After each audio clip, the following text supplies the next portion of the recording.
So, good evening, everybody. We are back again for another episode of NAAFI Natters. I, like an idiot, sent people out the wrong time, so a couple of people aren't ready yet. But luckily, but there are people here already, and the rest will join us later on, I assume. So, a smaller panel than last week, but no less interesting. And we're going to talk about stupid equipment of World War II. So, I have Neil Lawrence back again from last week. Hi, Neil. How are you? And you may have to nip off your kebab later, but don't worry about that. Essentials. I need to do it. So. Essential rations during these difficult times. I've got my friend Brian Yee joining me from the USA. Hi, Brian. It's 11 o'clock in the morning where you are, isn't it? Yes, it is. Well, there you are. It's, well, you've started on a beer already, like I have, so that's good. I've got you in bad habits already. And Georgina is joining me again. Georgina was on my D-Day show and friend of mine, living historian, reenactor historian. And so, hi, Georgina. Thanks for getting on board on the right time. And at least you were ready and I wasn't. So good evening. Good evening. And then we have Robbie, who runs his own YouTube channel. I'll put the link in the description at some point. I haven't done it yet. Been crazy today. So hi, Robbie. How are you? Yeah, I'm fine. Glad to be here. So the premise of today is to talk about some of the stupid bits of equipment from World War II, essentially, of which there was quite a lot.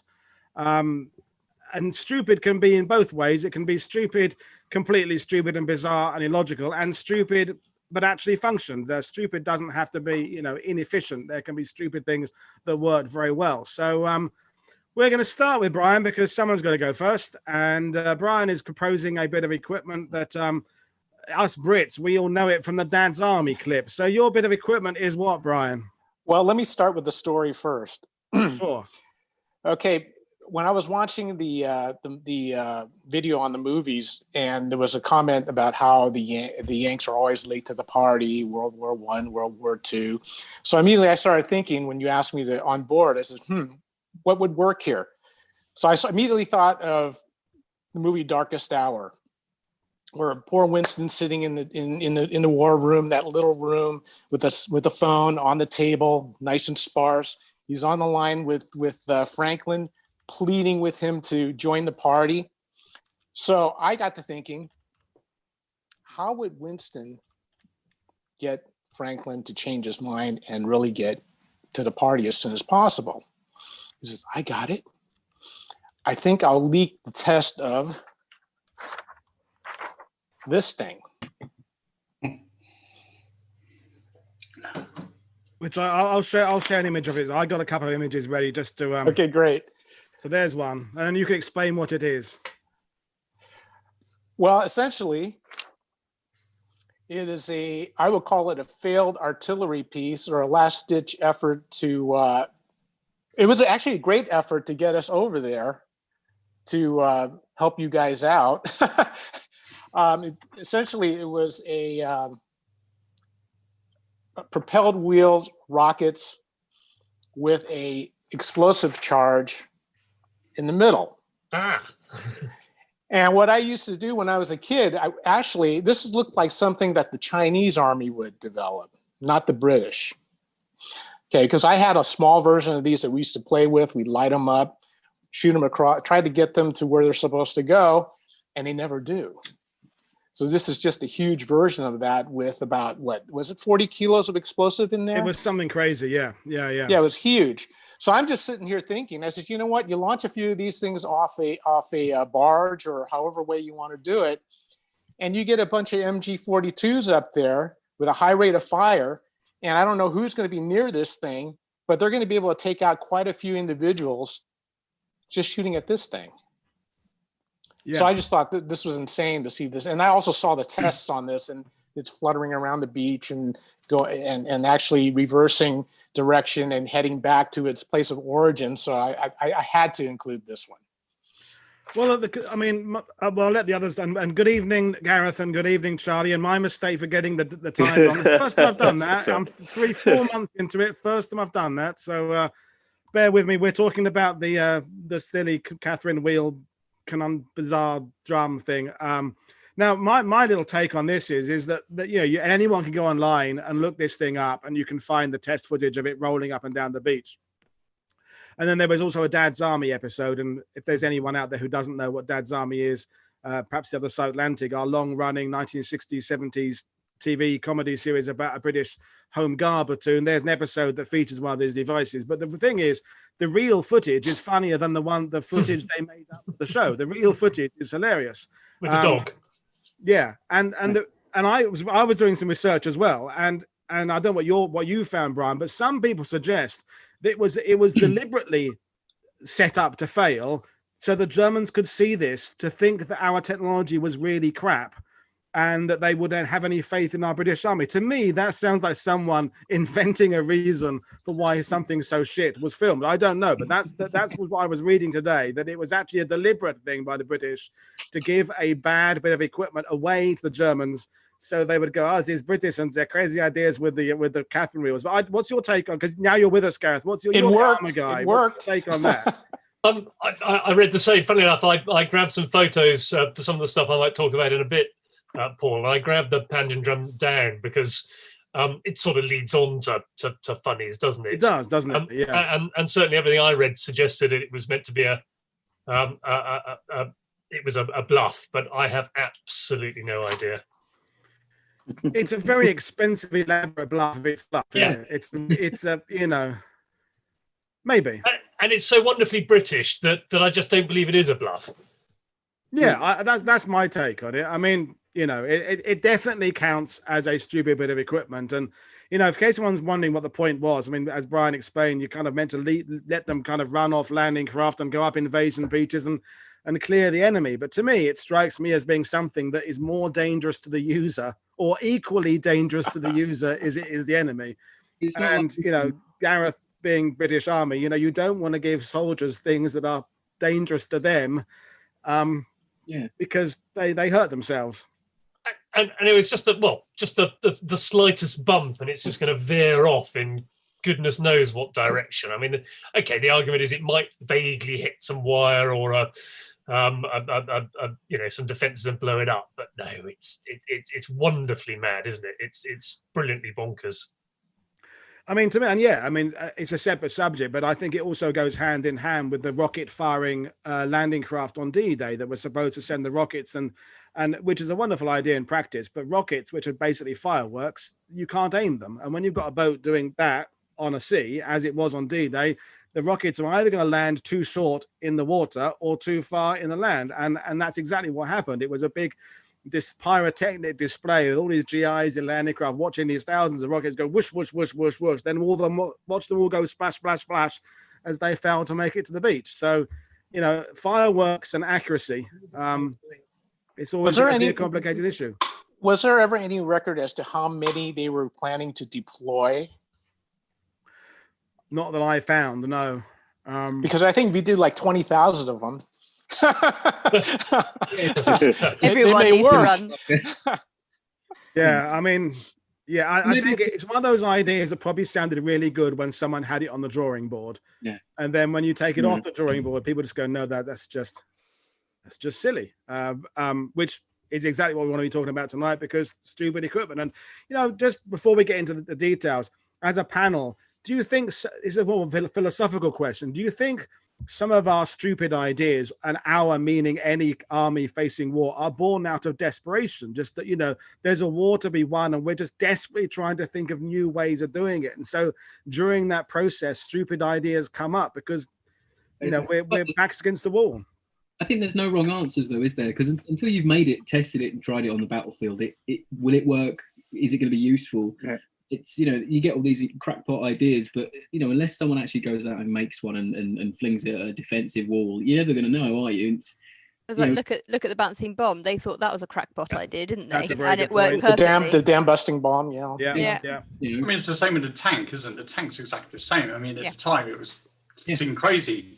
But look how that revolutionised everything in the First World War and since. So even then, the tank was seen as a crackpot idea, but changed the face of warfare, didn't it?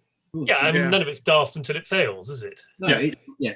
That's true. That's the philosophical way of looking at it. So, good evening, Charlie, by the way. And again, apologies for getting the wrong time. But, thanks, Brian, for that. I don't know whether we're going to vote on which bit of equipment is the silliest, but I think you're in with a really good shout. I think I have to say, fireworks and explosives and Catherine wheels and wheels, to me is if we're going to do a vote at the end of this, I think you're in with a good chance. But I think, as Gareth said, I think it leads me on nicely to Gareth's suggestion, which is, I think, born out of the same kind of technology. So Gareth, your proposition for stupid equipment is? Yeah, hobos funnies, but I've slightly stretched the word stupid and made it stupid equals daft, daft equals barking mad. But that doesn't necessarily mean they're bad. And in this case, I'm not going to suggest stupid is a bad idea at all. Exactly, yeah. And I mean, if you think about some of the things that they came up with, and I'll bung some photos up in a minute, they were quite crazy. I mean, first of all, the AVRI, which, can I do my screen, which yeah. I know you all know. That's where I can't, hold on. There we go. The AVRI, which you all know, fair enough. It's quite sensible. Take a very decently protected tank, which crawls along over most terrain at a slow speed. And rather than the 2-pounder, 6-pounder, whatever gun was on the top, put this thing, a 290mm spigot mortar, which fires a char, a round, I'm going to show you the photo now, which looks like that. Yeah. Which is a lot of explosive that can be thrown at a bunker. That's a bit, you know, it's a bit bonkers, but it works. Yeah.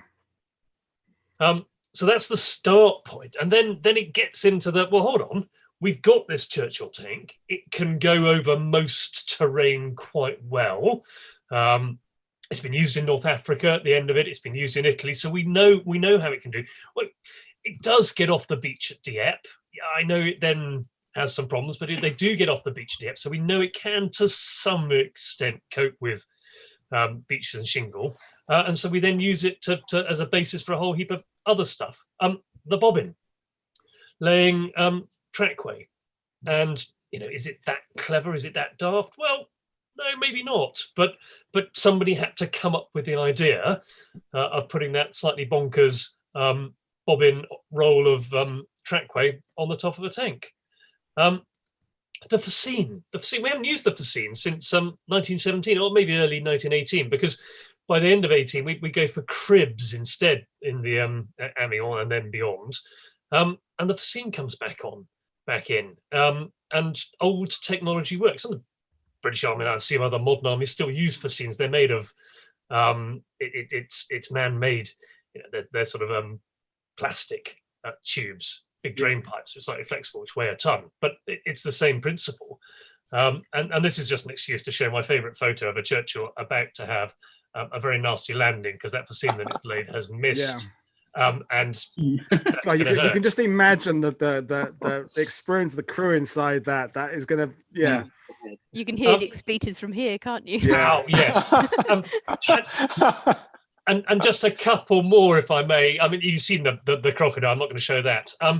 The bridge, that's a fairly standard thing, a bridge layer. We had the bridge layer before. We had the Valentine bridge layer, albeit a different system.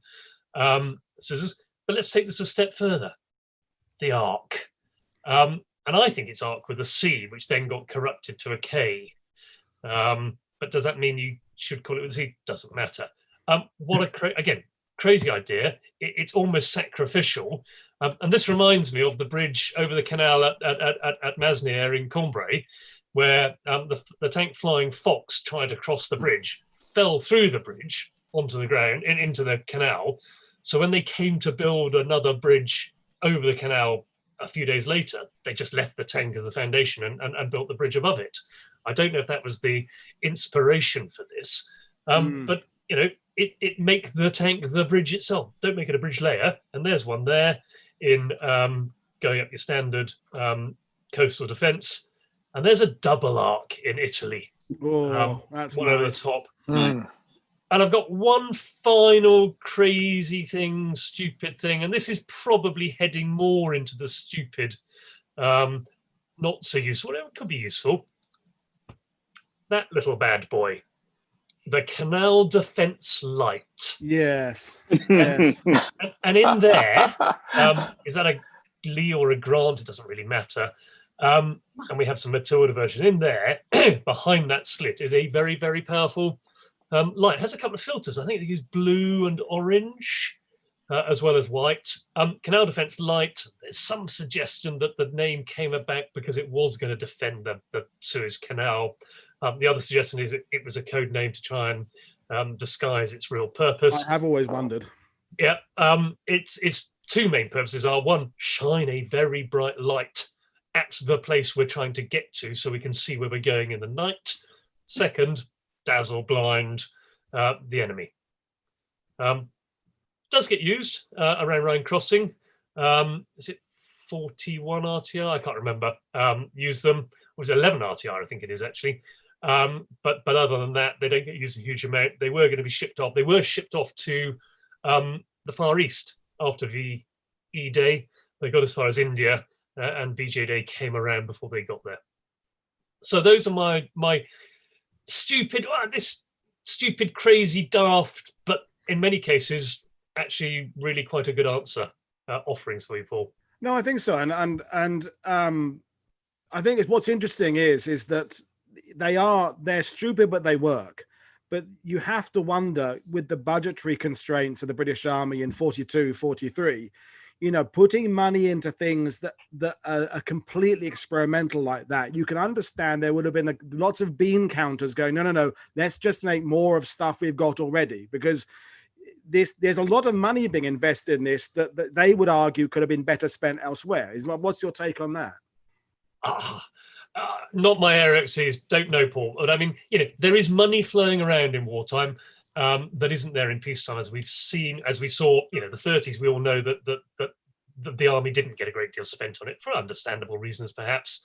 But suddenly more money does come about, and without my sort of banging the drum for the Treasury, in recent conflicts the British Army's been in, the Treasury has ponied up the right sort of money to buy that kit that is absolutely needed for specific operational theatre specific equipment. I don't know the situation in the Second World War. Some of these not massively expensive in terms of, because it's blacksmith type engineering, isn't it? It's welding and gears and a few ideas. So and the base tanks existed. I think that's more of a case of, did they slip out another 100 AVRI hulls without anybody worrying? I'm not worrying about whether that should be Spitfire engines or not. I don't know. I did notice, though, you did put the designs from the fronts of the books of the 79th Armored Division, not the ones from the back, because we've all got the books where there are some really seriously bizarre designs that didn't get used, aren't there? I mean, you went with the AVRI first, which is kind of the most. If I was having to show one to get a contract, that's the one I'd show first. Some of the really bizarre ones, they get a bit silly, don't they? Yeah, I mean, it's not just the design. It's this one. Let's put this back up again quickly. I mean, not just the name, but the bonkers way in which you might use it. The double onion. I mean, first of all, I can't see an onion anywhere in that, let alone two of them. And so this is an AVRI which will go up. Those are explosives on the front. I don't know the difference between the squares and the oblong, but essentially explosives go up to a bunker, place explosive charge and blow it up. So yeah, that's I think what you're talking about, Paul. That's heading into the slightly madness area. Yeah. There are others, but yeah, I mean, and I also think I can't let you finish without talking about the reloading of the AVRI as well, because they're very good. You drive up to a bunker, you fire your bomb, you knock out your bunker. But just explain briefly how the reloading works. So most tank guns are all loaded from the breech, i.e. inside the turret.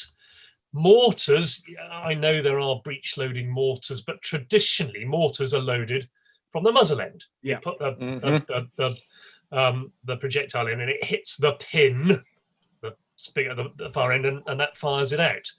Well, this is essentially, it's a spigot mortar, so it's got a fixed pin at the bottom, or a pin at the bottom. It pivots on here. I don't know if you can see the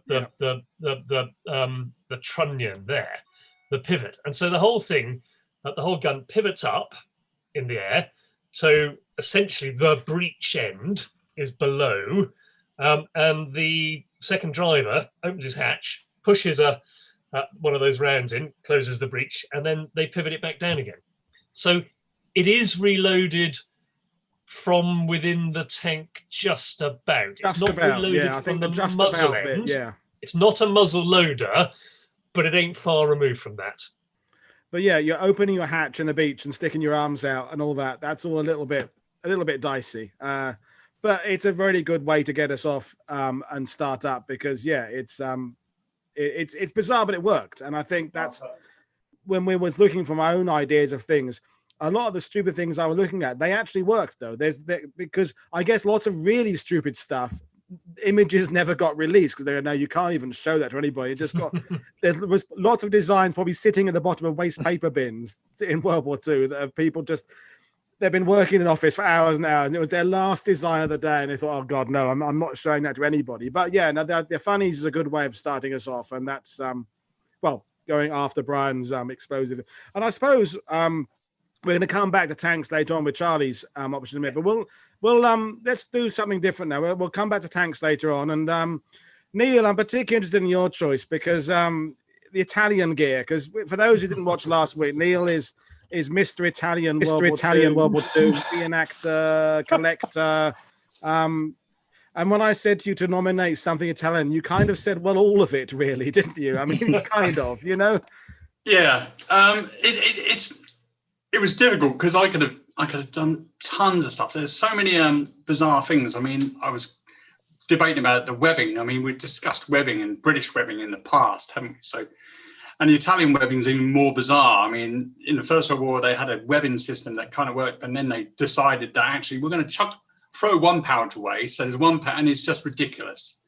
But I chose Italian hand grenades, right? Because Italian hand grenades are bizarre, and I have some. I don't know if you've got any photographs, but I have some deactivated examples here. We're going to use your live. You're not live ones, but your live demonstration of inert ones. That's the better. Of inert ones. Sometimes I wonder about that one. Anyway, again, there are 3 different designs of Italian hand grenades. Okay, the Bomba Hermano, and they're painted red because clearly they're dangerous. But the problem is they're not essentially dangerous to the person you're throwing them at. They're more dangerous to the person after the event. Because Italian grenades are what they call actual fuses. So Italian grenades were designed as offensive grenades. Now, that meant you pulled a pin, you threw the grenade, and it would detonate as soon as it landed. The theory being is that they would throw the grenades, get up and charge towards the enemy position while the grenades are in flight. But the problem with it is that, and I think the British Army called them Red Devils, because at the end of a battle, hundreds of these things would be lying around, because the thing is, it relies on, it's difficult to show really, but on this one, which incidentally was apparently the best one, which bizarrely is also the smallest of the grenades. It has a large lead ball in the top. And that lead ball basically crushed like a small percussion cap inside that let off the charge. Now, the grenade itself has got classic, it's got a pull tab, a leather tab or a rubberized tab that you would pull. Now, that wouldn't activate the grenade. And this is not a safety lever, okay? This, what we would anticipate in most grenades as being a safety lever, it's not. This is actually how it primed. As the grenade flew through the air, these large caps that are on the grenades acted like a drogue parachute. They would fly out, and as the grenade flew through the air, this would then pull a brass tab that would then basically allow the arming device, which is the percussion cap, to be exposed to the lead ball. On the theory is that on impact, it would compress, let off the charge, let off the percussion cap, and then let off the grenade. These are just like really fancy flashbangs. The actual explosion themselves was nothing. The casing, they're all aluminium. Okay, there is nothing in these. They don't even put any shrapnel in them in order to cause a shrapnel. These things were just in the sand. The sand soft sand would not detonate them. The only thing that detonate these is hard ground and concrete. So those are impact activated grenades. Yeah. So did it have to hit specifically a certain spot before they'd activate?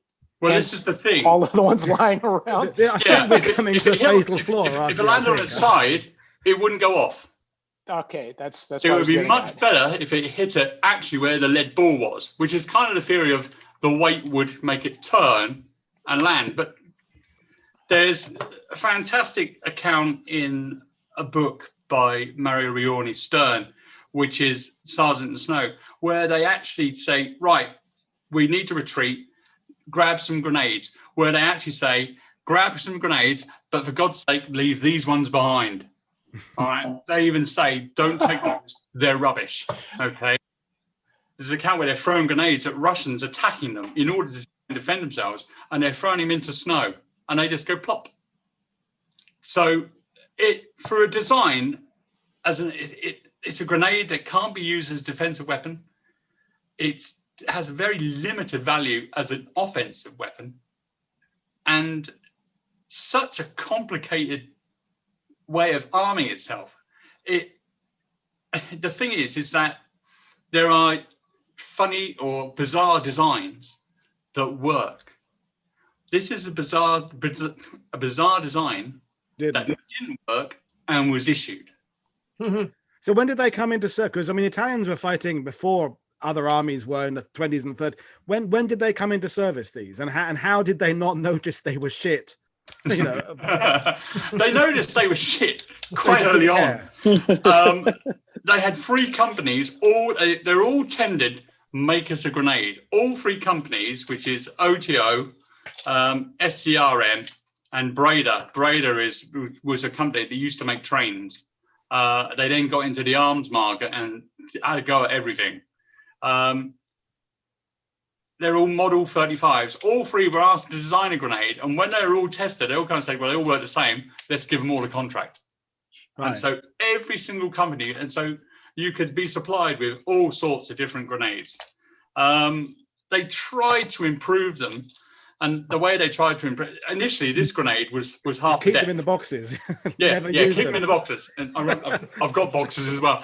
But they basically they decided to improve it by actually just increasing it. You've got to feel sorry for the Italians, because they went into the war with these things, and in the end they started issuing First World War grenades because they were more effective. Okay, they carried on. As a matter of fact, this is the standard training grenade for the Italian forces up until about the late 80s, 90s. Wow. They're one of the guys in my group. He remembers training with these, just as Matt, I could have picked anything, but I thought something that clearly didn't work was a bad idea, produced by 3 different companies, and continued all the way through the war. So a useless design that actually was useless in the war, but they kept making them. That's the one thing. Certainly useless designs you stop. And they're safe enough to keep at home. Yeah. It looked like some kind of extra Easter edition of a Kinder Surprise. Like some special kind of, and what a surprise! If you say that, it doesn't. I mean, it's a cliche, but the German stick, the potato mash, the stick grenade kind of looks like it'll hurt you. That looks like a Rubik's Cube gone wrong. Is that the only grenade that's not based on a fuse? I think there was other. I think because you're looking at. Didn't the British have an actual fuse grenade? I can't remember those plastic ones. What were those? I think by about 42, 43, we had the always fuse and everything, didn't we? We used the same fuse on the Bakelite grenades. I'm not a grenade guy really, but all I can say is that one just looks shit. I mean, it just looks. It looks really shit. They're great at Christmas. You hang them on your tree, all right? And they could be live. Live. It'd be incredibly. Christmas surprise. Yeah. That's it. Yeah. Okay, Santa. I think Well, that is a very stupid design, but actually a bit too informative there, Neil. I mean, we actually all learned something from that, which is not necessarily what I was looking for with the NAAFI Natters, okay. but we learned something. So we're I could have just said learning stuff. They're red and they're shit. Yeah, they're red and they're shit. Yeah. A bit like Manchester United, I think, is the. Yeah, exactly. Yeah. Exactly, yeah. No, and I've immediately alienated a few of my viewers there. Or whichever team in red that you don't like, folks. I should have brought the smoke grenade, Paul, because that's yellow. It's yellow. Yeah, let's not go down the Norwich. Let's not go down the No, I mean, smoke grenade was better. That grenade is really crap, really. Yeah, that's pretty stupid. So who wants to go next then? Georgina, Robbie, Charlie? I don't mind going. I don't mind. So Robbie's a slightly more controversial pick, isn't it? Yeah. So, we'll see what others think there. So your stupid design is? Yeah, well, it's stupid. I went on out on a limb, and I'm using the word stupid to me that is more like annoying when not kind of like not needed rather. So I've gone for the SG-44, the STG-44, the German assault rifle. I'll put an image up there for you. Thank you. Yeah, it's just, I mean, it's too nice. Look at it. It's pressed metal. It's got a lovely wooden stock. It's accurate. They make nearly 400,000 of them, a bit more than that. But it's too nice. By the time it comes out in 1944, the German army are on the back foot. They don't need something this brilliant. It's I don't know. It's like being 2-0 down in a cup final and think, we'll bring the tea lady on. It's just it doesn't make sense to me. And that curved barrel. I mean, who needs that? Just put your head around the corner or put your gun around the corner and fire blind. And they spend like 29. I think it's rough figures, guys. Sorry, it's like 29 million Reichsmarks on the whole project of the actual later model one you had a picture of there. And I just think, well, the money you spend on that, you could put into tanks, you could put into U-boats, you could give Dernit something to play with.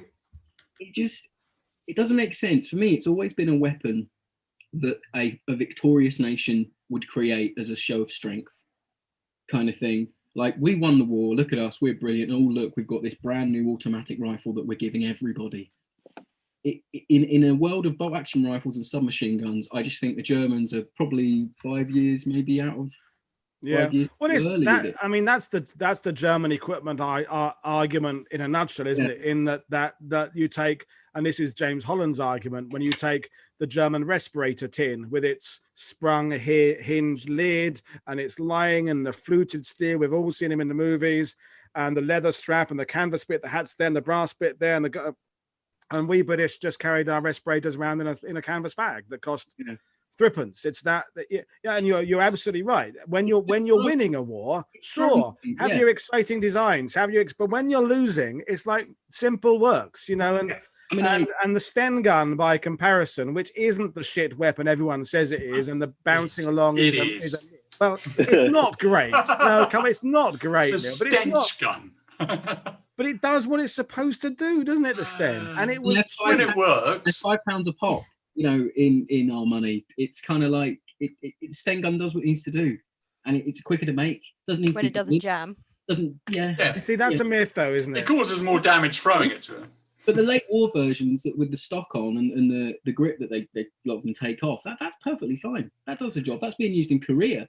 It's perfectly fine. I don't think we didn't adopt the SG-44, did we? We didn't think. No. Who needs it? That weapon was a genesis of the assault weapon, though.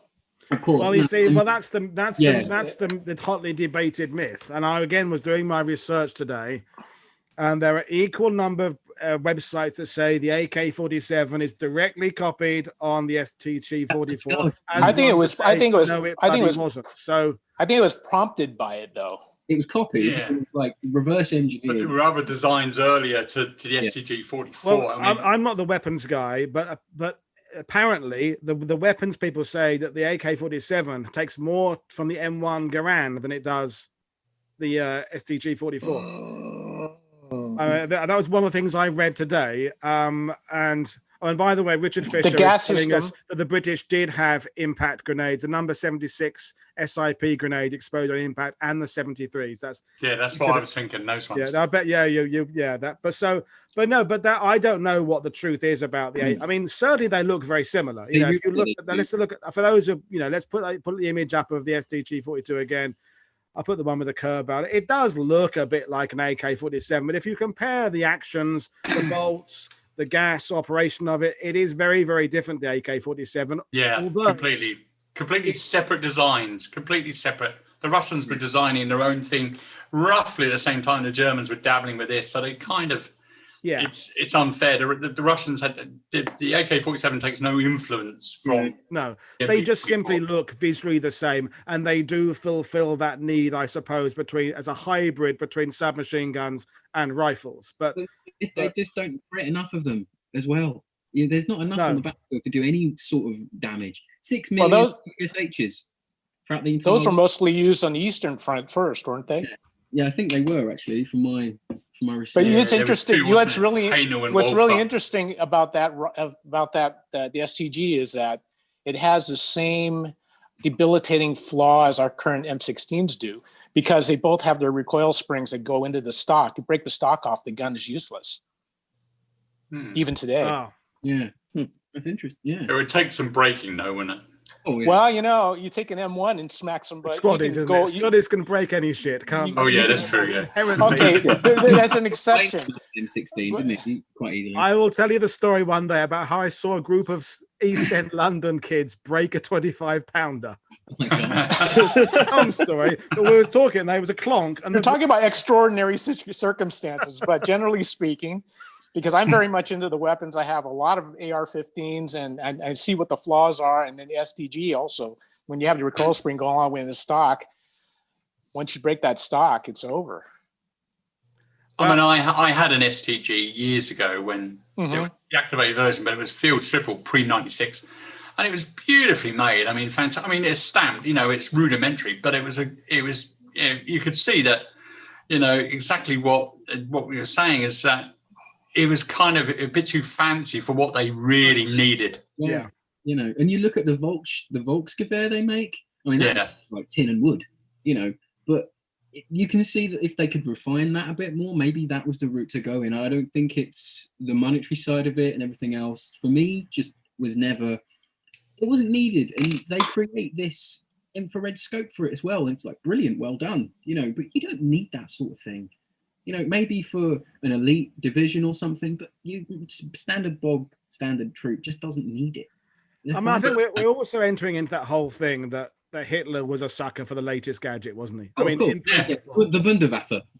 And people were wheeling in these models to his office like every day of a new tank, new missile, and he'd go, this is the thing that'll win the war. And it is true, isn't it? But he was kind of averse to the MP44. He didn't like the idea of it, did he? They had to keep calling it the MP44 to say it was a machine pistol. It was a machine gun. Yeah. Don't develop this thing. Because they'd kind of wasted a bit of time with the FG-42, hadn't they? They designed the Fallschirmjäger. Yeah. And the initial design of that, it's like, that's an amazing thing. But, they should have just developed one weapon rather than a series of them, and then eventually go down to we'll do this one. I mean, the Germans, the STG-44 is that kind of, it's trying to be everything to everybody, and it's not quite reaching in everything, isn't it? It's why not just stick with rifles and submachine guns if you're losing the war? Because they both are doing what they're doing quite well. The MP40 is a pretty decent weapon. K98, of course, limited magazine. They actually stopped production of the MP40 while they make the STG-44's going. I was chatting to Historical Firearms on Twitter, and he seems to think that they either produced by late war either 85,000 MP40s or 90 of them. No one quite knows the figures. Right. It's like you've got a perfectly good submachine gun.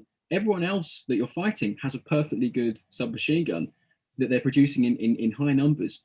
And you just decide to go off this massive tangent on assault weapons that no one else has, really. So you can't even go and go, well, the British have got their yada yada. So That's true. Yeah. You're going completely blind into this thing. but you're losing the war as well. That's my whole crux and my whole argument is you're in a position where you can't really throw money like enough at this project to really make it work fully. And that's my whole crux. But and it also, I mean, I did my tank cases show a few weeks ago. It also lends that people think, and I'm going to call it the MP44 because that's what most people call it, is sexy looking and it's cool and it inspired the AK-47, which it didn't. But if you were to compare that to the MP40, you're talking about a submachine. You're talking about a pistol round, versus a quasi rifle round. That's true. So maybe a lethality issue was coming into play as far as developing the 44. Plus, I mean, you're coming off a bolt action rifle. Now you're going to look. You're not going to just take it one step further. You're going to go, hey, I'm going to go full bore. 30 round magazines. 26, you download them because the mag was so long. But it made sense. The only aspect is they were losing the war to develop something like this. If they started in 40 versus 44, 43 or 44, maybe a different situation. Yeah. Have you, Charlie? You haven't said anything yet, Charlie. Any input on that? I mean, this will dovetail in very nicely. I think it dovetails in very nicely to what I'm going to say. So yeah. I mean, anything about the weapons? Any particular experience you can bring, or anything, or comment? I think it's I think Robbie reflected on it. It's that sort of whole thing with Hitler, just sort of the newest gadget, the newest toy, bigger, better, and anything else, and just wasting a huge amount of time, money, and materials on things that you know, if they just focused on what they had, would have been much more worth their while. But they just wanted everything to be bigger, better, and shinier almost. Well, yeah. I mean, that's where I'm. I mean, so yeah, it's stupid in the sense of being unnecessary when you're you've got budget and you're losing the war and this, that, and the other. So in that sense, I think it is stupid. But as I say, it does completely slot neatly into what you were going to say, Charlie, which is another somewhat controversial opinion. So your vote is for the well, I'll let you say. So this one, Tiger 1. Well, clearly they weren't big enough. That's the problem, isn't it? Big enough. Yeah, the Tiger 1. Or I've been building this for pretty much most of summer. And which kind of gives you a whole idea of actually how vastly complicated and how many materials actually went into it. I've said to you, Paul, it's like 50 road wheels on each side, or 25 on each side, all interleaven, and you're going to be driving around in Russian mud and frozen weather with that, and it's just gonna, you're gonna get out and get the mud out or de-ice it. I don't know. It's the 88 is a great gun. That's fine. It's you're going to be able to take out your KV1s and your T34s, but I would argue that with the Stug, I'm sorry, this one isn't, again, half built. Show us the Stug again. I was showing an image. Yeah, there we are. Good. Yeah. That's, you can build, I think, 3 or 4 of these to one Tiger. And again, the track's fairly simple. The wheels are simple. It's well armored. You've got the 75mm on there, which is a perfectly adequate gun against everything, I think, apart from the KV1. But then you've got other armored vehicles that the Germans were doing. Actually finished one. So with the 88 mounted on it, it's, and again, you're going on that Panzer IV chassis, which is mass produced. I think it was only the Hobnail personnel carrier, which was the only produced more than the Stug at the end of the day. So that's all on the Panzer IV, Panzer III chassis. And that sort of goes back to, if you look at the Sherman, that was the British and the Allies' main battle tank throughout most of the war. And it was a fairly bog standard chassis, but you had things like the Achilles and the M10 come out, all based on that same chassis. You've got spares there. If this gets knocked out or breaks down, you're going to have spares. you've only got 1,000, I think 1,300 of these built during the war. Yeah. Where are you going to get all your spares from? It's going to be a pretty rare one for you. And well, yeah, we'll bring Gareth in there as well, because Gareth is, he's the tanker here as well. And Charlie, that was a great proposition. We'll come back to you in a second. But I mean, it's the classic old argument, isn't it? I mean, what's, you're the tank guy. You know your Kursk and what have you. The Tiger, well, I mean, there aren't many used at Kursk, are there? No. And so perhaps to look at it there in the summer of 43 is a little unfair. But no, it's that over-engineering. In many ways, it is a great tank. It has a lot going for it in terms of it's got the 88 and it's got thick armour. But it does put the fear of God into us. So it didn't really need to do half the things that it was designed to do. And if you look at all the reports of most of the reports from Normandy, they all see Tigers everywhere. They're not the Panzer IVs most of the time. So tank crews were scared of the Tiger because it was big and would hurt. And even with a Firefly, it was a bit of a challenge to have a go at one. And yeah, I know the Irish Guards managed to ram one, but that's a slightly overinflated story as well. So they're scary beasts. Even if they're broken down, they can still use some damage. And so we don't want to come up against them. I mean, thank goodness they were as flawed as they were, I guess. Yeah, I mean, that's my take. My take is it's the fit. You cannot discount the fear factor that, as you said, the psychological effect of the Tiger, and the 88, which go hand in hand. Every British soldier, every American soldier is an 88 round that corner, there's a Tiger round that corner. You can't discount that. But if I think it's 134 Tigers were only, that's the figure brought to Normandy. I think any one time about a third were out of action because they didn't have the spares or they were broken or whatever. So if you're a third of your force at any one time is not in action, that's not good. That's clearly not a good. And it's the over engineering. I mean, anybody watching this who's ever had a BMW or Mercedes or an Audi knows exactly what we're talking about, because it's that when that one thing is great until it goes wrong, and then that one thing goes. But they're wrong. nice though until they go wrong. And it's that, and you go, but it's just a nut. You go, no, it is not a nut, sir. It's a BMW nut that comes off a particular shelf in Stuttgart. And we have to bring it to you via FedEx, and then it'll cost a lot of money to put it on, and you get a bill for $700 for a nut that you thought you could go down to Home Depot and buy, but it's not quite the same nut. It's a BMW nut, and that's the German engineering stuff to me, and that over-engineering, the fuel injection system designed by Ferdinand Porsche, all that type of stuff. And but it's so damn nice, Paul. Come on. Well, yes, I suppose. I mean, yes. I mean, when they're working, that's it. That to me, with the German stuff in World War II, it's great when they're working. And then when they don't work, and you take the ability of a Sherman crew to put their tracks back on their tank, to mend it themselves. What was it, the design brief given? It was when they wanted a new medium tank that became the M4 Sherman, is design us a tank the average American city boy can drive and the average American farm boy can repair. And that's exactly what the Sherman was. If you'd grown up on a farm in Derby, in Lancashire, whatever, and you'd taken apart a tractor, you could pretty much work away around a Sherman or a Cromwell or a Churchill or a T-34 or a T-34 and a tie. And look at how many the civilians were able to drive. I mean, this is one of the things I got from one of James Holland's book. In America, before, when World War II started, something like 60% of American males had a driving license, whereas in Germany it's like 4% or something. So there aren't even the people who have experience of driving the bloody vehicles, let alone taking them apart. And then you go down this really engineered route.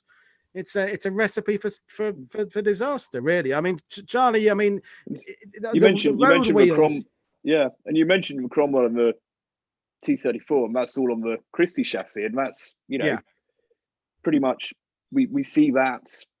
Not, I mean, it's not exactly the same, but it's I'm sure Gareth's going to correct me if I'm wrong, but you look at modern battle tanks now, they're pretty similar to that Christie chassis from 1942. How often do you see these on modern armored vehicles, interwoven track wheels? Yeah, I mean that's not going to happen. I don't think I've seen any, have I? You put it into context as well. Alexandra Samosenko, who was a Russian. I mean, Gareth, I mean, in terms of modern vehicles, I mean, you can definitely see the lineage with modern armored vehicles from things like the T-34 and the Comet. You can't see much. Well, the Panther, I suppose, inspires stuff, but the Tiger, you just can't see anything that's really been borrowed from it, can you? Really? No, Georgina having a big gun. Having a big gun. Big gun. Big gun, yeah. Paul, Georgina was trying to say something. Sorry, no, Georgina, saying, putting it into context, sort of, Alexandra Samosenko, who was a female Russian tank commander, when her T-34 was disabled, she took out 3 Tiger tanks, fixed her tank, and then followed on to a column 3 days later. Yeah. So it sort of shows you there something, the fact that she managed to destroy 3 while she was disabled, and then she ended up fixing her tank and catching up. Yeah. Case closed. Yeah, that's it. The Tiger was, inefficient in that sense. But yet has this mystique, as you said there, Gareth, this psychological effect that still exists today, isn't it? When you're in a model shop, you're drawn to Tiger. You're drawn to the books with tigers on the front, in the way you aren't drawn to books with a Churchill. Well, I am, because I like British gear. Yeah, it's the biggest and the best. Yeah. Define best. The fact that it never really achieved its full potential, does that matter? No, it's the biggest and the best. And it looks cool. It does. And it looks It does look. And it's got an 88, which is the biggest tank gun going. Well, okay, we've got some 105s occasionally, but not mainstream. So, yeah.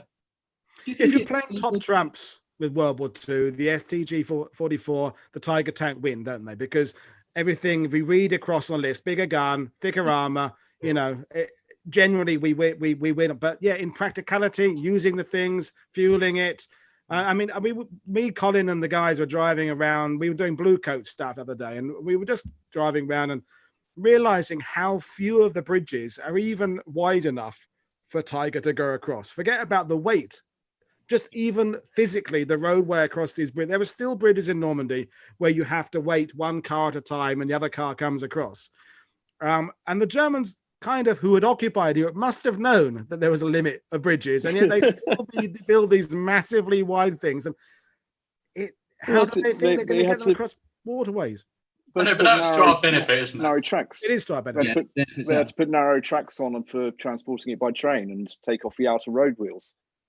It's always sort of, mine's bigger than yours, but changing wheels. I mean, that's just, that's. I can see what they were trying to go with that, but it's daft, isn't it? So I'm with you. I see it that the Germans knew that there were going to be people that wanted to build model kits and play Call of Duty in the future, so they designed the most amazing things. All right, and God bless them for it, because they designed these bizarre aircraft, these amazing jets, these amazing tanks, and that is to the benefit to gamers and model builders alike. I blame ethics. Especially for 2020 lockdown. Yeah. Invested heavily in Tamiya in 1942. Exactly. I was going to say, Italy and Tamiya would be bust if all they would do is just knocking out Shermans, all right, and Panzer Mark IIIs, all right? They'd be rubbish, all right? No one would That's a really good point. Yeah, that's it. They knew. I now put it out there. They knew. Historians watching, I need someone to go to the Bundeswehr archives and find copies of savings from the German officers' accounts going into Airfix in 1942. And I bet they've all got shares. Sod Argentina, they've all got shares in Tamiya and Hasegawa. And Britons and Dinky. Yeah, Airfix. Cool. All right. I cannot have a meeting today. I have a meeting with Dinky about investing my moving it out of Swiss into Hornby. Done. Now I feel bad about buying all those kits. I now wonder where that money went. You're fueling the Fourth Reich. Oh dear! Now I feel really bad now. But I think you're onto something there, Mr. Lawrence. I think that's it. I think it was a sinister. There are people driving Ferraris in South America because of you, Paul. Yeah. We blame you. Yeah, God. I blame video games. He's buying kits right now. He's the one fueling. He's the one, I can't believe. Don't shift the blame. Don't shift the blame. Okay, no, I can't believe that has gone to that way. That this is what I really wanted with these kind of shows, to go off on a complete weird tangent. I thought it was going to be weird when we're going to show pictures of Georgina in her underwear later, and yes, we have genuinely. So, but the Hornby and Airfix are actually anyway. Tiger one's ridiculous in a sense. Well, they must be ridiculous because they lost the war, didn't they? So there we go. So, well, who's next? I think we've come to Georgina now. We've come to your suggestions, of which there are lots of them, really, aren't there? I mean, it's it's not necessarily stupid as in they don't work. It's sort of stupid as in they're not very pretty to look at, really, more than anything. It's like it's quite different for women because yes, most of it was designed by men. I think majority of it was designed by men, but it's like women were still pleased to wear it. They were still proud to wear it. They were still happy the fact that they were doing something, and that they were, especially when you got into the ATS and they got into the anti-tankers, anti-aircraft and all this sort of thing. And it's people who were fashion conscious, they kind of went to the RAF because their uniforms were stunning, or you went to the Wrens because they joined for the hat and all this sort of thing because it was so different from the others. ATS were obviously very similar to RAF, but in obviously not a very pretty colour. But a lot of their uniforms, it wasn't very nice, but it was practical. It's like, for example, you've got the teddy bear coat, which was brilliant when you're an anti-aircraft gunner, or not gunner, but spotter and things. And there's some photos of the women. I haven't sent them through, but and they're absolutely. I've got that one. Yeah, that sort of thing. And like I said, they're practical, but they're not exactly very, very flattering. And again, sort of they used to wear, sort of, this is where you could show the photo of me, the long johns and all this sort of thing, which was also issued as well. So what I'm wearing here, which you can all have a look at, and it's all laughing and sexy and everything else. And explain what that is. That's the cold weather underwear for ATS issue. It was ATS, but it was also home front as well. So this is utility underwear. So this is a CC41 sort of pattern.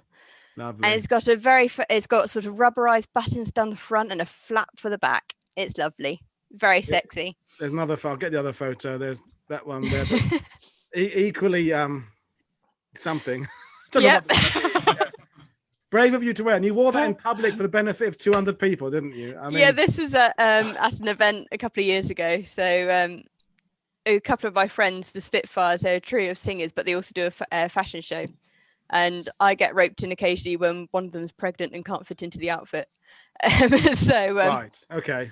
I sort of jump in, but it's a laugh. I mean, it does bring up the serious stuff, as you said, of most items of uniform issued to women in World War II would have been designed by panels of old men, really. We're just taking men's stuff and just kind of cutting it slightly different. You had the boots and things like that.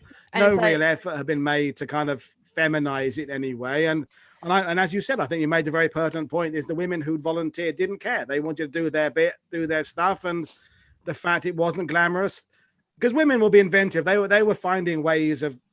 Well, that's what the hair and makeup were for. Yeah. It's like at the end of the day, we had clothing rations. So obviously you couldn't just go out and buy a nice frock or whatever. It's sort of, you had to chat up the Americans to get a pair of stockings and all this type of thing.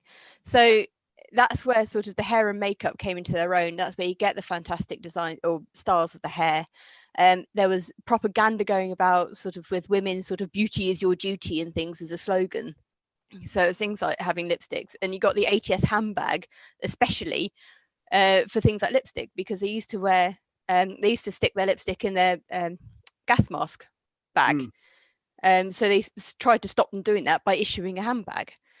And it's, like I said, I think it's about 1943, they got like a secondary pattern out, which was obviously a more flattering cut and things, which is more fitted.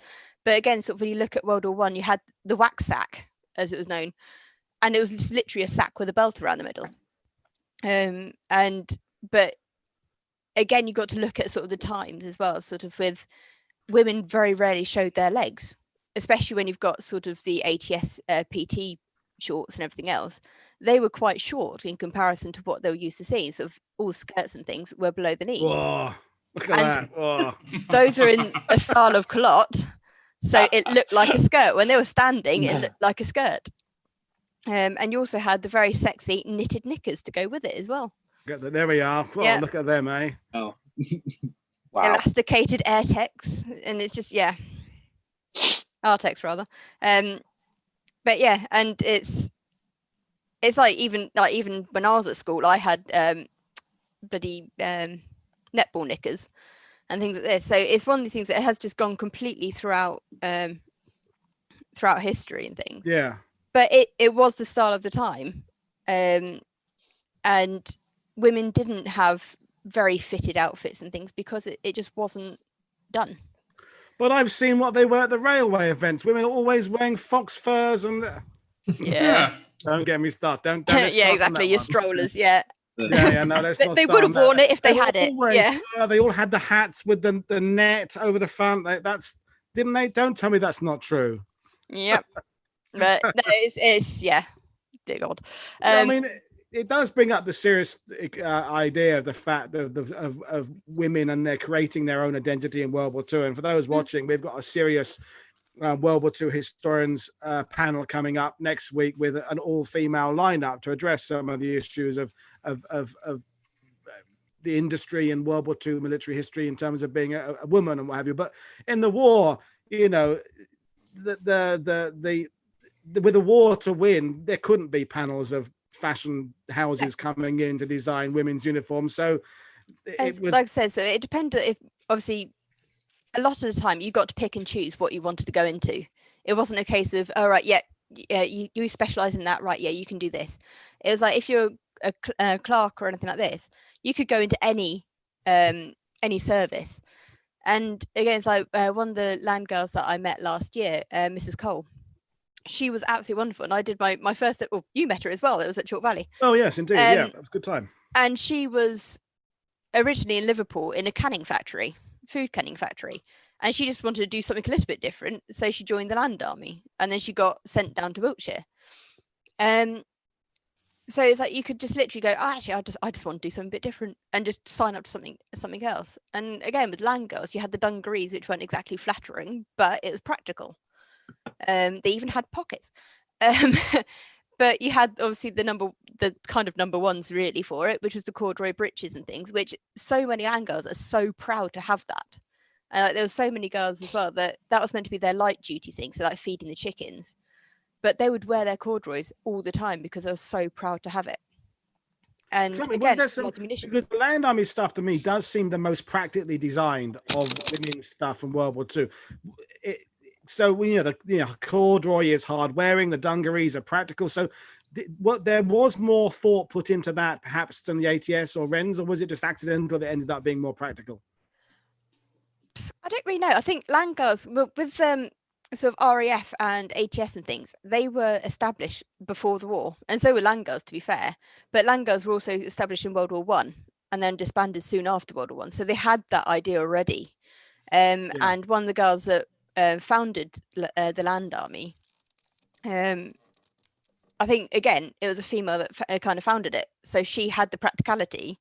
That makes sense for it. And it wasn't a case of, we've got to make the girls look good for the boys when they come back type attitude, which is what I think a lot of, especially when you get the RAF poster girls and everything else, and everyone, like today, you see a poster girl, you want to be like her. You get the red lipstick to suit, you get the hairstyle to suit. And same like Vivian Lee with, not Vivian Lee. Oh, my just gone. On the wavy hairstyle. On the wavy hairstyle. Basically, she had in 1940. Veronica Lake. That's it. Yeah. I knew it had the right letters anyway. But yeah, everyone wanted to be like her, so it caused so many accidents and things like munitions factories and things like this because they had her hairstyle. She then went on TV, sort of showing off a new hairstyle, and lo and behold, 20% or 22% of accidents in munitions factory went down because they copied her hairstyle. Wow. And it's just things like that. It's just sort of hair in those days was your everything. And it even sort of went into the fact that when you look 20 years previously, long hair was the fashion. And it was a case of grow it as long as you can. Because obviously if you had your hair cut, it normally meant you had knits. But yeah. At the beginning of the war, there was papers, paper articles and all this sort of thing saying that short hair is now the fashion, which aided to the practicality of everything. Obviously, sticking it up easily in getting ready for work, as well as things like when you had the water rationing coming in, when you had sort of only 5 inches of water to wash yourself in, no matter your hair as well. And so sort of a lot of like I said, the uniforms and everything else was very practical, if not very attractive. Yeah, and I mean, and I'm going back to the WAFs and the ATS. Of course, there was already a male uniform that they basically copied and just slightly feminized. Whereas with the Women's Land Army, there wasn't a male equivalent. They said, well, we must make the uniform look like the men's one. They started with, I guess, an empty a blank piece of paper. So that's why it perhaps went more practical. But yeah, it is a bit, some of the stuff is a bit stupid. And, you know, I'll have to share this story because I told Jordan and told the others when we were waiting. Where years and years ago, I went to Sabre Sales, the military ashore in Portsmouth, which Neil would have known and Robbie would have. And in one of the rooms around the back, Dickie Ingram took me around, me and Paul McAllister around the back, and Sparky Lambert. And there was a room full, and I mean full, of ATS issue straight jackets in, I think, size 1 or size 2. I mean, piles and piles of jackets, you know, for having your arms, you know, around your back. And we were wondering why there had been a need in the middle of the war to produce so many straitjackets. Were there that many women going mad that needed to be restrained by a specific garment that they made? Because I assume Sabre Sales didn't have the entire stocks of all of the garments that were ever made, but they had hundreds. So let's say they put an order in for, I don't know, 500 in each size. I mean, that's just bonkers crazy. I mean, just you wonder what was going on. All these women going mad. We must make more straitjackets, get them, and people busy designing them and getting them anyway. They're probably still there somewhere in the back of that shop, never been bought up. But yeah, no, it's women's uniforms and the equipment is fascinating. Gareth, you know, when you were in the military and, you know, women's uniforms, do you think even today there's much effort to really design their stuff separately, or is it still just converted? No, and it's a bone of contention. And if you look on Twitter, a number of currently serving in all 3 services, women are talking about it, and people outside. Jill Sergeant Russell has put quite a lot of effort into it. I think Caroline Crowder Perez's book has inspired some additional thinking. I think the thinking was going on before, but most of the equipment that is used, whether it be personal equipment or vehicles, is designed by men for men. Now, I know that they designed to the 95th of 95th percentile, but that doesn't cover a number. You know, there are differences between your average female body and average male body, and that's one of the things with the Bergen, really, isn't it? Yeah, and it's not fully taken into account. I think there's quite a lot of grumpiness might be taking it too far, but I think no, some grumpiness that something needs to change, and I think it is changing. I mean, I'm not a spokesman for the army anymore. I've left, but it's a concern. Do you know why there were so many straitjackets, Paul? Yeah, go on then. Have you been thinking about this? Yeah, it's because Tamiya were not going to make models of the ATS, and they knew that. Done. Okay. It's the answer. Okay. What I want to ask Georgina is, are you telling me that most of the women in the war did not look like they should be on the side of an American B-17? I'm afraid not. I think a lot of, they did feel like I'm out. I'm done. I'm done. That's it. I'm done. But female equality and all that sort of thing, they wanted to do their job. But like I said, it was the propaganda to have beauty is your duty. And it was that big thing. And like you did have a lot of the girls doing it. But like you do today, you have some girls that go out in tracksuit bottoms or pajamas to the petrol pump and not give a damn. And then you've got some that constantly wear makeup as soon as they wake up. Yeah. So it's like today. I put my makeup on as soon as I wake up. I don't know about you, Neil, but I like to put straight away. I mean, first thing, you know, it's just I don't feel myself unless I've got a little bit of. I have to put my face on, and I'm ready to face the world. I did wear a bit of eyeliner in my punk days back when I was just a little bit back 17, 18. Guyliner. For another day, but yeah, no. And mascara. Yeah. So women's uniform, it does bring up this serious issue of design and the fact that the military is still probably stuck in the past in many ways. But even it was sort of shocked the fact that women had trousers. Yeah. That was the biggest thing. When you look at it, it's like everyone was shocked the fact that they all had trousers. I mean, it was designed for practicality, wasn't it? And function.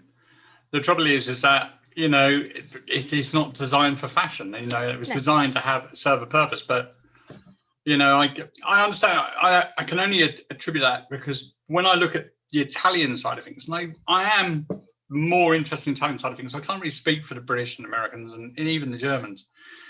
But the woman's role in Italy was very much the keeper of the home and the carer. So female uniforms in the military are quite rare. You get the odd what they call auxiliary units later on in the war, but early on, really, they had a few typists and sorts. But the uniform was a male uniform that had been feminized. You know, they would go for the skirt, but it tended to be sort of like bobby socks and shoes. You know, T-bar shoes. That's kind of it. And the only real big influence would have been the nursing side of things in the Red Cross. But you know, all these things are done for functionality, you know, but I kind of understand when you look at, you know, Georgina when she was wearing the long johns, she's like, which got lots of parts. People really enjoyed that bit. Yeah. It got the peak views. That did. Exactly. I mean, I've got screenshots all over the place, but now. But the thing is that it is. You see that it's done for a functional purpose, but clearly you can see that it's not helping a woman feel like a woman. No. You know, it's just a piece of cloth that's been stitched together and rudimentary adaptations for what a board of, like you said, a middle-aged men probably sat there saying, well, they'll need a flap here and they'll need a button there, and that was done. So you know, I could see it. There are a number of girls that didn't actually bother wearing the long johns, I think, because they were mostly for the anti-aircraft girls, because they're going to be out at midnight or whatever, whenever they had a call. But yeah, there's a number of first-hand accounts where they just mislaid their long johns, shall we say, and got rid of them so they didn't have to wear them. It's just like, I'm not wearing that. Just like, probably traded it. It's like one of the best stories I heard was one of the land girls up in Lincolnshire. They used to swap eggs with the RAF pilots for silk or for the parachutes. So apparently all the land girls in Lincolnshire has silk underwear. Because a lot of mislaid uniform there. Oh yes. That reminds me of a story. I'm sure some of you watching when we met will know of George Luz, the E Company guy who did the impressions of Sobel and Major Horton. Well, George Luz in the war was when they were down in Oldbourne and what have you. There was a girl that I don't think George was interested in particularly. It was another guy was interested in this particular girl, and she was talking about the need for clothing and rationing and silk and this, that, and the other. And the girl was dropping these subtle hints that they could do with parachutes. Got any spare parachutes? And George, who was like 19 and kind of didn't understand. He was working in the office or something. He came back with a parachute. He bought one of the green and yellow and brown parachute camouflage ones.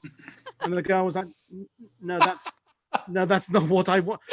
And he was like, you said he wanted parachute silk. Yeah, but not camo. And he had no idea why he'd done the wrong thing. No, it's to make knickers. Oh, and he had to go back and get a white one. So that was and there's a story in Normandy of the at Grania where the 507th and elements of the 501st got isolated on this island like 10 miles south of Carenton in the Marais, in the swamps there, and these two teenage girls, Odette and Martha Heath, were going out with a flat-bottom boat to get equipment bundles, to get weaponry for the 507 to make their stand on this hill. And it's all the legendary story of how they found equipment bundles. But actually, Martha, I met her a few times, and Martha said, no, we were going out for the silk. The fact there was guns on the end of the strings we were going there for the silk. That was our motivation. Odette, the older girl, was planning her wedding after the war, and she knew she needed a parachute, silk. There's no silk in France, so she knew every equipment bundle she recovered was a potential another part of the wedding dress. So that was true. So anyway, we got off on a tangent there. So yeah, no, it's not been quite as unruly as I thought it could have been this one. There, it's time to do my one now, really, which I think you'll all be able to join in and talk about. And I've never been in the army. I did a bit of reenactment back in the day with Neil years and years ago. My proposition is the British ammunition boot of World War One, World War Two, 50s, 60s, 70s, even kind of vague used today by guards, and that's my nomination for a stupid bit of equipment. And my reason for it is it can either do that, the parade look, very well when you use the spoon to get rid of all the pebbling on the toe cap, and you burn off all this, and you put your polish and you layer it up, and you 5 coats of black and 1 coat of brown, whatever trick you do, blah blah blah blah blah. It makes a very, very good parade boot. Or you darben it all up and you make it usable for combat. And indeed, after 1942, I did my research. All boots are meant to be impregnated with dubbing, not for the waterproofing benefit, but because of the anti-gas benefit. And only from 1943 was there huge enough to have for each squaddy to have 2 pairs of boots, 1 best pair of boots, one combat pair of boots. But when you've only got 1 pair of boots, you've got a design that is inherently, you're trying to do 2 things with it. And leading off what Georgina said about women wanting to look more glamorous and what have you, the blokes wanted to have their boots shiny when they went to the pub, but they wanted to have them dubbed and waterproof when they were in the field. But it's the same pair of boots. You can't keep going back and forth with it. So it's my proposition as a stupid bit of equipment, but it can't really be a stupid bit of equipment because we used it for nigh on 6 decades, and it worked. And you speak to any serving soldier now, any soldier from Garand's era or the previous era or whatever, boots are still a bone of contention. The forums of British Army are full of people saying the boots we get are shit, and people buy Hakes or they buy this or they buy that, and they buy their own boots. And we don't seem to be able to get a boot right, and never have been able to get a boot right. So Gareth, you were in. Well, I think Charlie's probably the man to ask, because he had to do a lot more walking. I drove around in a tank, so we'll bring Charlie in a second. Yeah. So I'm tempted to say ask Charlie. We'll go for Charlie first then. So Charlie, are you still there, Charlie? So boots. We had 2 standard issue pairs. One which, you shined up, you balled, and you were working on, and you could see your face in, which were your best pair, and then a second pair which generally you'd wear for everything else and would be falling apart. And what most of us did was sort of like, right, those are just for everyday wear, apart from exercise or going down to the ranges. We're going to go out, we're going to fork out 150, 200 quid on our own pair of boots, which we can wear on exercise, which are waterproof. They're not, a bit of rubber sole, leather and cardboard, and they're going to be comfortable and they're going to keep us warm. And it is, I think it's been a bone of contention, boots, up until I think it's the new uniform, the new kit that's come out. And I think the Army's also kind of relaxed their regulations on troops going out and buying their own boots now, as long as they meet certain standards. For the most part, I believe they're sort of allowed to get their own boots for non-parade, non-official sort of duties. You'd think after how many years we've had an army, how many we'd have been able to get a really good boot. I mean, why haven't we? They have, Paul. Okay. And Charlie is right, but they now issue that the Hake stuff is issued. You get a sort of in barracks pair, you get a excise pair, or you get hot weather ones, cold weather ones, depending on where you're going. So I think we can rest assured that now, finally, there's the bloke who's no longer serving and therefore doesn't have any of these boots. But I believe the situation is very well thought through. And there's lots of choice and widths and types and all of that stuff. Yeah. I mean, my other thought about sorry, Robbie, do you want to say? Yeah, Robbie, please. I for 10 years, I was a First World War reenactor, and I had the same pair of ammo boots for that 10-year period. They were never comfortable. They never ever like wore in any way. You know, putting on your trainers after a show, it was just like heaven. It was in debt to Nike because they just make such a comfortable shoe.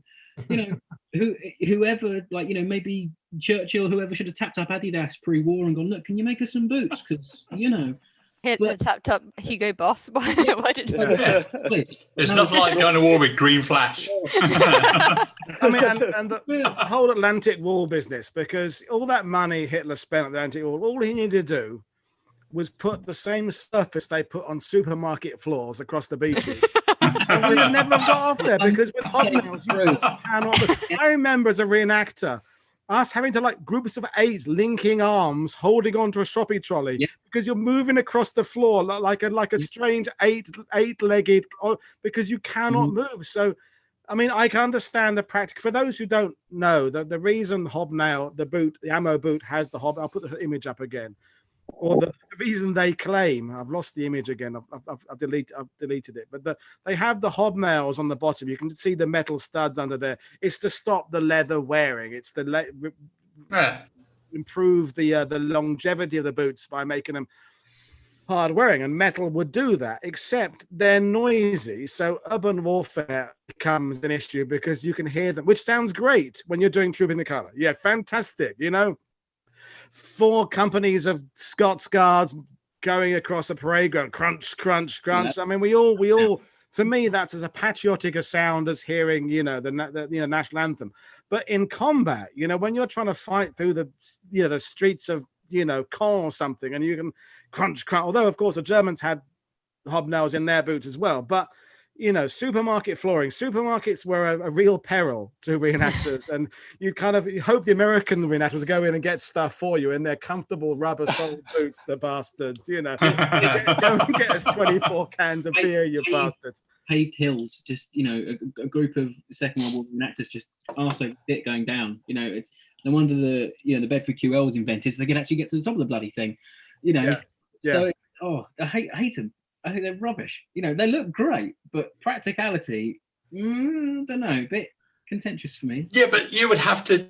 Most of the armies in Europe were using hobnail ankle boots. Yeah, they were. Yeah. They were all using them. I mean, you got Italians, the French, the Germans had low boots. Yeah. You know, later on they went from the jack boot, hobnailed, admittedly, but they then went to low boot. You know, I mean, it was only the Americans that really had it sorted with their crepe rubber sole boots. Yeah. You know, and you got the odd paratroop units that use them, but you know, at the end of the day, I can't say that it's completely useless because first of all, the Romans hobnailed their sandals. They did. For the same purpose that we hobnail boots. I don't think it's. I mean, if it was useless, then every army in the world was having a useless design, and that means that the Americans had the best design. And I will not say that. First time for something. Well, I think we have to say. I mean, I had a pair of the double buckle M43 boots for a long time, and I carried on wearing them long after I was reenacting because they were just really comfortable. No, I have to say I had a pair of Corcorans. They were fantastic. Yeah, they are good. Really well constructed boot. The problem with Corcorans is you have to polish the buggers, whereas with the rough out M43s, you're just dubbing them up, and you can go out, and they always keep your feet wet, dry, and they're great. So, but yeah, hobnails, ammo boots, and it's the whole image, the idea of keeping them smart. I mean, yeah. British, but that was every army, Paul. They all had to keep them smart. Yeah. But all that, I mean, I know Duncan is watching this, who was on the last week's show, and I gave Duncan a night off today because he was out in the rain last night and he's knackered. But, you know, the hours and hours you spend bullying your boots and you're weakening the boot. Like, all the burning of the stuff, all that, you're weakening. No. You are. You're polishing it away. No, you're not. You're adding to it. In terms of presentation, you're feeding the leather. You're preserving it. It'll last longer. Where the cracks come, you're making sure that they don't wear and get a way that water can get in. No, it's absolutely practical. Okay, well, do you know what I'm coming away with all of this why did you not draft John Loeb? Who? John Loeb, Right. custom shoe and boot maker in Britain. Okay. Lob. Yes. Yeah. Okay, I'm sorry I didn't pronounce it properly, but your problems would have been solved if you just drafted him. Okay. Well, we'll go back and do that then. I mean, yeah. I mean, footwear. Let's bring Georgina on the women's footwear. I mean, because you can make the argument that a lot of, because Robbie was just saying how uncomfortable hobnails are, and I agree. But you've got the cliche of a lot of the British, the Tommies, is that they had been wearing heavy boots for work. If you worked in the coal mines, but women hadn't generally been wearing heavy boots prior to going into service, had they really? No, it was, like I said, unless you were sort of the age where you could do obviously World War I and World War II and still be in service of both. You didn't really have any experience. You had your plimp soles or your nice heels sort of thing, your kitten heels. But you have, it's like when you look at Land Army, you had a practical shoe, which was obviously your hard wearing leather shoe, which would have been with your corduroy, and you had your wellies as well. But a lot of them had, is like obviously your ATS and things, and also the WAF when they went into painting the planes up and things like this for the Battle of Britain and all that type of thing. They obviously did have practical shoes there, but yeah, they didn't really.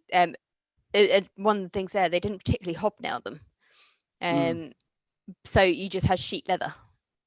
So that's probably more dangerous than anything else, because even on grass you slip on that, especially if you're going down sort of a grassy knoll or anything like this, you just fall plumb in your ass basically.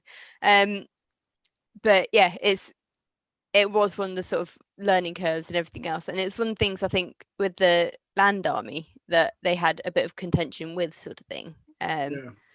And it was actually sort of trying to, they ended up drafting in someone to go round and check that they were wearing the uniform correctly and everything else, because it was things like the boots that would be one of the first things to come off, and also the shirts as well. So where you have that, the Artex polo shirt, a lot of them were wearing their own sort of flowery pink tops and something else underneath their dungarees. So it's trying to keep them sort of aligned into uniform, so it didn't obviously put a stain on the whole service. But I think Land Guards were the only ones that sort of really deviated from the plan, because they were the only ones that were kind of left to their own charge, really. Separate thing, wasn't it? Yeah. I mean, and it comes back to in a grand scale to the definition of the word uniform, which is meaning all the same, isn't it? It's about everybody being the same, so they get that sense of equality. And I think, going back to tank, I think, was it Gareth a couple of weeks ago on Twitter, there was that photo of a tank, I forget which British, and we were questioning whether the people were wearing wellies or they were wearing jack boots or whatever, because hobnail boots inside tanks, really, that's just and just slipping around, getting on and off. I mean, a lot of them were the plimsolls. I remember son ended up as Blackrod, Leakey, but his father, Ray Leakey, talking about wearing plimsolls in his tank to stop him slipping every time he got on and off. I mean, yes, the thought of getting on and off a wet tank in hobnail boots is just terrifying. Yeah. I mean, I used to have a Morris C8 1944 General Service truck. Neil probably remembers, and I could drive that with hobnails, but actually you couldn't feel the sensitivity of the pedal under your foot, because at that point I had a pair of club-soled ammo boots, because it's just ones that fitted me really well. So I had to I couldn't feel the pedal, the accelerator at all.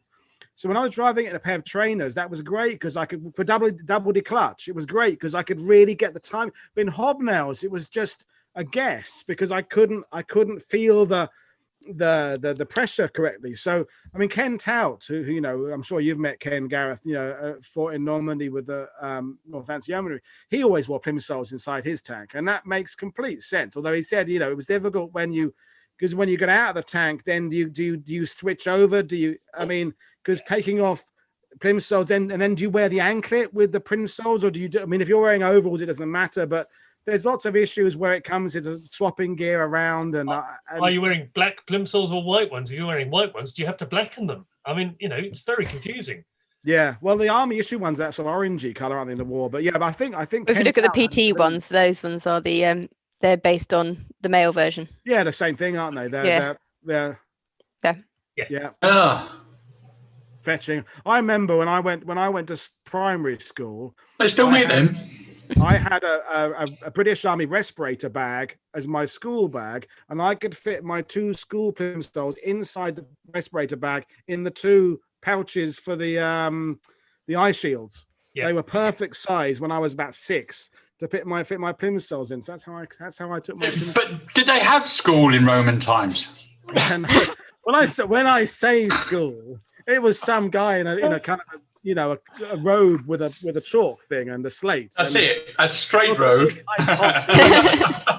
Yeah, no, bizarrely, I always joke to my French friends here that I studied Latin for longer at school than I studied French, which is that, grammar school, Essex, you'll need this Latin, boy. No, I didn't. French would have been nothing, given I live here, but anyway, so yeah, the hobnail boot. So I think we've done all our propositions now, but has anybody got anything else they want to throw in as something they've thought of that's particularly stupid, even from their own time in service, or a stupid aircraft, or just any final thing to throw in? Anyone got anything?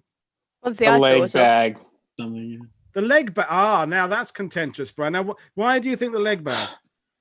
I would like to know if there's any statistics of how many leg bags actually successfully made it down to the ground with the person was attached to. The thing is, you're in completely into the difference between how the Americans use them and how the British use them.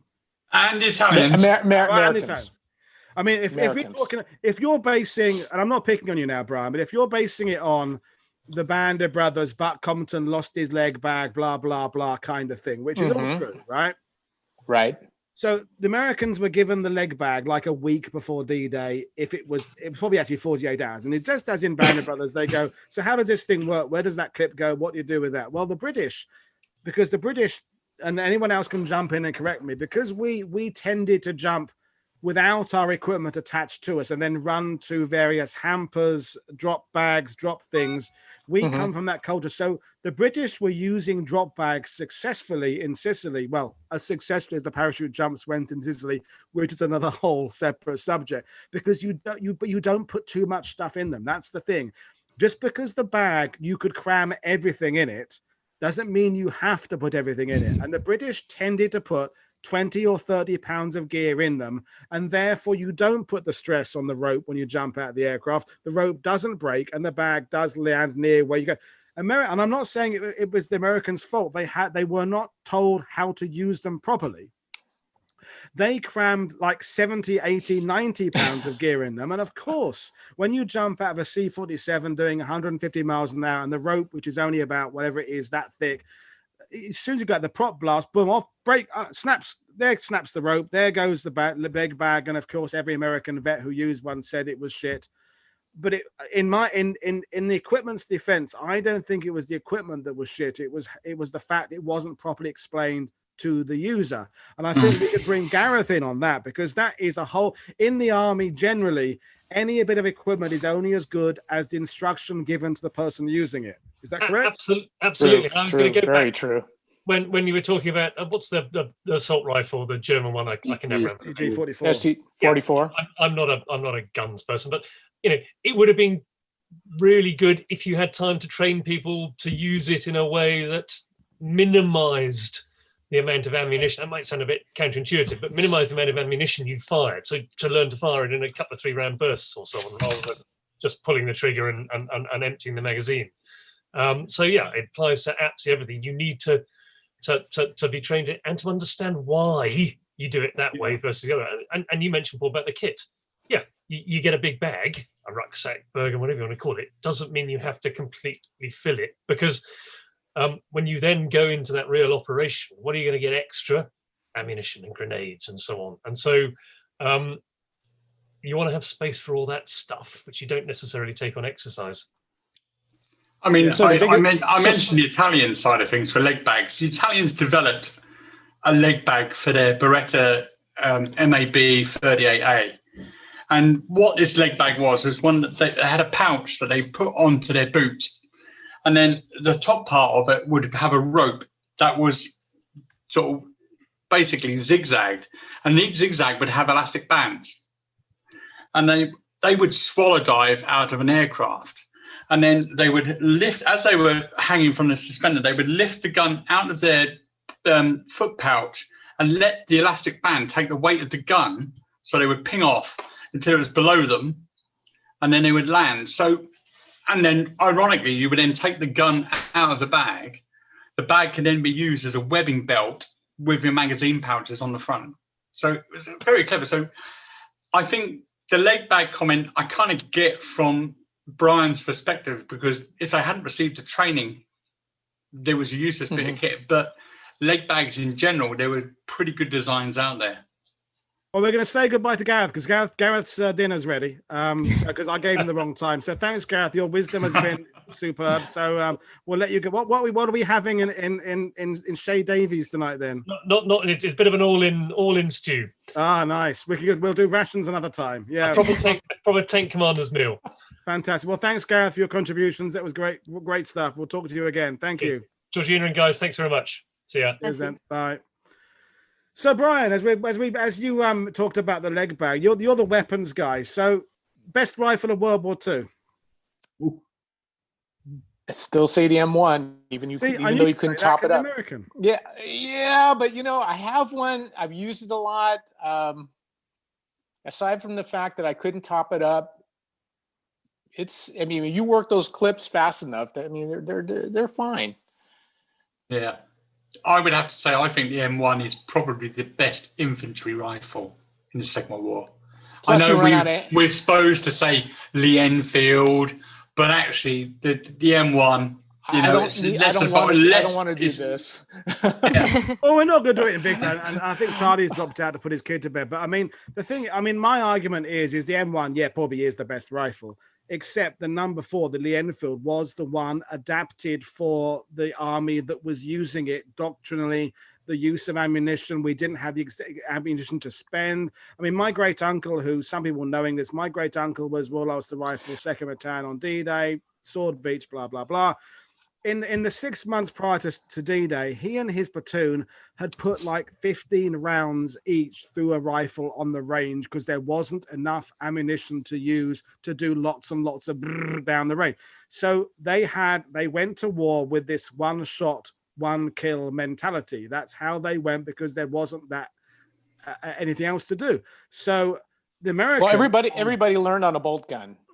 I learned on a bolt gun. When you have an M1, you have the ammunition to be able to use it where you can fire a clip of 8 shots for one kill because you get another clip and the truck brings up lots more clips. And so I think that, this is like the comparing of the tanks argument. You can't, it's apples and oranges. You can't compare the number for Robert. You're waiting to come in on this one. I think for me, I love the M1 Garand.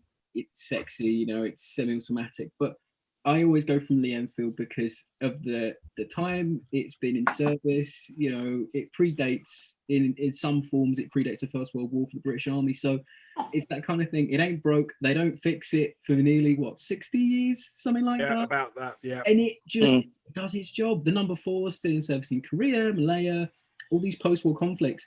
The M1 Garand gets changed pretty darn quickly after the Second World War, if I'm wrong. It's a pretty short career, doesn't it, really? Yeah. Well, I don't know, because you got the Beretta 59, that's just a conversion. Yeah, that's right. One.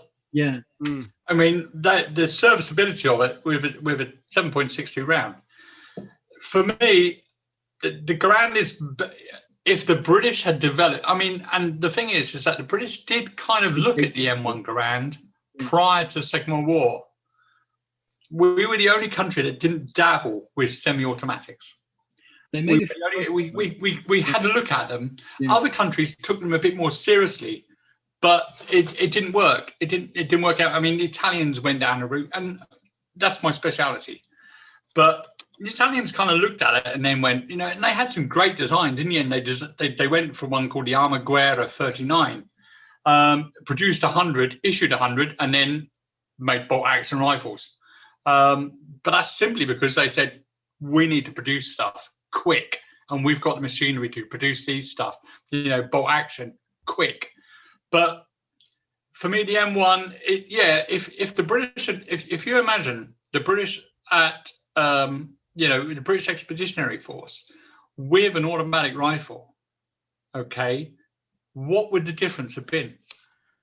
That's true. And the technology and the knowledge was there. We would have had to have brought it in 37 or 38, though, to completely change the way our army operated. I know, but that's when we were looking at these things, and then we went, no, the Enfield's perfectly serviceable, go with it. Charlie, what's your take on that? Anything about weapons? I think it's, you know, I was fortunate enough to come, unfortunate enough to come in sort of a couple of years after the army had transitioned from the SLR to the SA80, or, you know, say a couple of years, about eight or 9 years.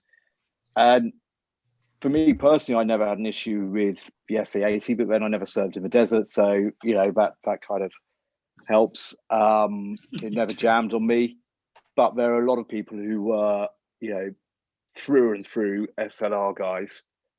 And I think I look back at the Enfield. Was there anything wrong with it in 38, 39 as a good point. Rifle? You know, you could fire your clip off fairly quickly. And most of the British Army, professional army, as in 1914, were very good shots. Yeah. You know, was there a need to go to semi-automatic and retrain on something else? We needed to have had 2 lots of ammunition because we presumably would still had the Bren. So we then would have to have 303 and 30 caliber in the same units, and that would have been difficult unless we'd have changed our machine gun as well, of course. But then that means you guys are using 303 and everything all the way up to your aircraft. Yeah, exactly. So, you know, you don't spend loads of money making a round for loads of other different guns. You just make one round, does its job, save money. You get to spend money on cool things like ARVs and funnies. Do you know what I mean? It's also a case of if your gun breaks, just pick up the next one, it'll still work. You don't have to then keep swapping. Yeah, you pick up ammunition off your mate who's injured or killed, and off you go. Well, you know, the M1 was actually supposed to be a different caliber than the 30-06, but because of the plethora of 30-06 ammunition and weapons, they decided to go with it, because I believe they were going to go with the 260 Peterson, which was a smaller round. You can carry more, but I can't remember who it was. It was General, but nixed that because they needed commonality across the weapon systems. So that's why it was a 30-06. And then the M14 went to the 762 by 51, which is a 308. So. Which kind of neatly brings things back to what we were talking earlier about the German Tiger tank and things like that of being, you know, overly complicated. You know, that the least stupid is also often the most practical and the most universal. So therefore you get that commonality. And the British Army, you know, the 303 had served our fathers in the First World War, and it served us through the Second World War and beyond. And you know, and our stuff, the Sherman tank, wasn't best, quote unquote, but we had lots of them, and we got to be able to adapt it very well and easy to repair, and it was functional and so on and so forth. And so I think that the stupid equipment, often it means to summarize this show it's that simplicity, isn't it? Something can be so simple, it is therefore stupid, but it works. You know, there's those certain things. Like someone reminded me that one of the oldest unchanged gadgets we all use is scissors. Scissors like haven't changed for like 200 years or something, because it just does exactly what it's supposed to do. No one's come up with anything better than that. And then with weapons, you're talking about the 50 caliber Browning. You know, that's been in service now for 103 years or something. It does exactly what it's supposed to do. So sometimes the simplest design just bloody works, doesn't it? You know, so. Yeah, so I think with that's because now we're talking weapons. Richard Fisher's now getting all on YouTube now, so we're in danger of going off on a tangent there. But Georgina, with women, because you do multi-period stuff, and you know a lot about women's underwear. You must have come up with some very bizarre women's designs. Is there anything that's non-World War II that's just batshit crazy that you want to just throw in the mix before we end this show? Does corsets count? Corsets, absolutely. and there you are, bras designed by a bloke. Bras, yeah. Yeah, no, I think, well, panniers for a start. I mean, look at panniers. So they're like the big hip things. So it's like, especially in French, or in France around 17th century, 18th century, you had the huge panniers that were like 50 inches wide. And they literally had to open up both doors just to let the women come gliding in and things. And that's all down to the fact of showing off how rich you were, because you could afford the material to cover it, basically. And the same with like sleeves and things in the 16th century. They got like massively puffy and everything else. And that's another reason it was showing off your wealth. Was the panniers something about childbearing hips? Yeah, it was always that sort of thing. It's the childbearing hips, so try and get your waist as small as possible. It's same with the Victorians when you have the bustle. It's like they tried to, or they used to tight lace. So tight lacing started around the end of the 17th century. Sort of early, about 1730, it kind of really kicked off. And that was when women were trying to get, it wasn't just sculpting them, it was actually trying to get their waist as small as possible. And this is where they started putting children in corsets, so their bodies are molded to it. And I've seen lots of accounts and things where 3-year-olds, 4-year-olds have died because ribs have broken and punctured a lung and things like this. And you sort of see that sort of thing. And it's same with like sort of in China where you got the feet wrapping, and in Africa where you get the rings and on your neck and things like this. It's all fashion. And well, fashion, probably because the men want it and they make the women do it. That's probably the but there is a practicality to it. Everywhere. Sorry, we've been such arseholes for such a long time. I know. Why do you think we fight for women's rights? To be so, yeah. The 5 of us all feeling very bad now. Sorry for But